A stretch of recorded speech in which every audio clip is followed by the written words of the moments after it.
Misaotra ny fitondram-panjakana malagasy zany a satria fitsongovana ny olona izay manana permis de conduire dia nanao fanavam-potoana izy any le fanavaozany ny permis de conduire mianivo ny centre immatriculateur zany manerana Madagasikara ka araka ny nao ty mitondra ny lalana Rosy Dimanjato sy 3 tamin'ny 12 Desambra taona 2024 dia naempotra hatramin'ny faraiky amin'ny 30 volana Mars taona 17 ny fanavaozana ny permis de conduire.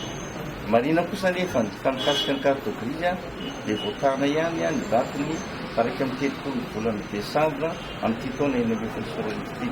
Zany natao moa zany dia satria ny carte grise dia efa nisy fiemorana in'olona izy. Raha ny tokony izy zany dia tokony farana tamin'ny faraiky amin'ny 30 volana Desambra 2024 fanavaozana ny carte grise. Nefa no fanjakana zany dia naempotra tamin'ny farany volana avril taona 2024 dia mbola naempotra indray mandeha kamy afara amin'ity faraiky amin'ny 30 volana Desambra taona 2024. Raha fitinina zany dia ny permis de conduire ihany no nazan'ilay fiemorana hatramin'ny faraiky amin'ny 30 volana Mars taona 2024. Hatramin'izao ora tenenantsika zao zany dia mahatratra eo amin'ny 5,900 na 65% ny permis de conduire. Zany hoe mahatratra eo amin'ny 130,000 na 3 sy raha isy zany nisan'ny olona efa navita fanavaozana mikasika ny permis de conduire. Mikasika ny carte grise iray kosa dia eo amin'ny 7,900 zany hoe 120,000 hoana sy raha isy ilay zany navita ny fanavaozana ny carte grise biométrique.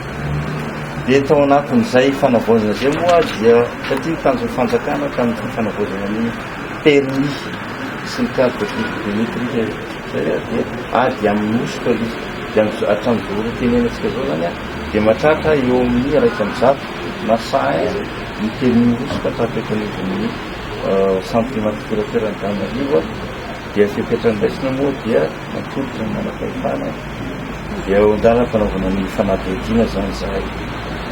Dia eto ny tenako zany mahatokana raikitra voalohany ataon'izy centre immatriculateur marina fa nisy ny fiemorana amin'ny fanavaozana permis de conduire hatramin'ny faraiky amin'ny 30 volana Mars taona 2024. Aoka rehentsika na tsy iady amin'ny fotoana farany ny fisoroana nyzao filaharana be lavareny ataon'izy ny centre immatriculateur. Dia fiarovana koa amin'ny ady fanaovana ositra fanaovana kolikoly dia misy fipetra etika zany zay indaisy centre immatriculateur. Tsy vao zao koa zay manao zay efa ela nanika tamin'ny RRB zany iaraka amin'izao ora tenantsika zao dia mbola misy olona efatra zany anekonja amin'ny resaka fanaovana ositra io. Zay no miara-miasa akaiky amin'ny Biancoa sy amin'ny direction provinciale ny police tanaty faritany. Tsika malagasy zany misy an'le takaita ratsy tsy manao zavatra zany raha tsy amin'ny fotoana farany. Raha andeha jery-baolina izy ohatra raha mirosy sasany masa manomboka tsy mividy be izy raha tsy amin'ny rosy fefany. Io zany le takaita ratsy dia eto zany zay mba manentany mba oka amin'izay io vao le toe-tsaina. Marina fa misy an'io fiemorana faraiky amin'ny 30 volana Mars koa arakateneniko dia aoka reny tsy iady amin'ny fotoana farany ndraiky misoroana n'le filarana be zany zay hitantsika no ambany izy zany. Dia efa nisy koa moa fipetra-ndraisinay zay sorany amin'ny zareo amin'ny tena finasa zany tamin'ny ny fampitombona ny isan'ny mpiasa zany mandray vola ho disenika atao anatin'ny fahatany zany. Teoroa zany izy io eo mikasika ny duplicata zany hoe le olona manana permis teoroa efa manana izy favaozina dia teo amin'ny 5 andro teo. Dia no ny fahamaroan'ny olona arak'ilay voalazako zany dia amin'izao fotoan'izao zany izy dia eo amin'ny 15 jours.